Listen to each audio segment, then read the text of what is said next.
For today's video, maghimo tag portrait karon ni Elias no. Bali ang atong concept ani is mixed black and white o colored portrait.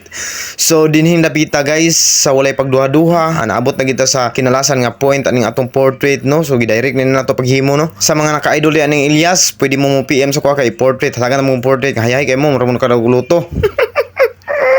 So dinapita guys, kung natingala mo nga gihimo tani siya kahoy-kahoy ning napurma og word nga uhahay. It is because nakakonect gyapon ni sa live ni uhahay no. So buti pasabot ani is kaning kahoy-kahoy nga nasa edge naka-reflect ni siya og asa gyud nagikan ni si uhahay. So ang o ani is lubi kay kapangupras ni si uhahay. O dinapita, hapit na tamahuman guys no. So sa wala pa naka-follow, subscribe sa among channel, please like, share and subscribe. O don't skip ads kay dihara kita mo income gamay no, bahala ginagmay basta kay naa. So mo na ni atong output karon sa atong na portrait nga kang uhay. So mag-prepare na ta para mahatag ta ni siya hapuhon og magkita manggaling og dili manggaling mga buta.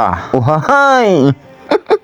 Actually di ay guys is wala pa gid ni siya perfectly 100% kana humaning atong portrait no. Bali nabiyaan ko ni siya kay nami mga importante pong mga lakaw ba pero pohon mahuman ni siya.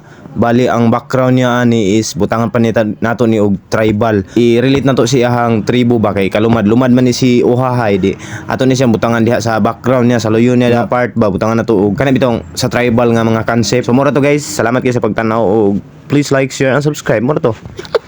Simple.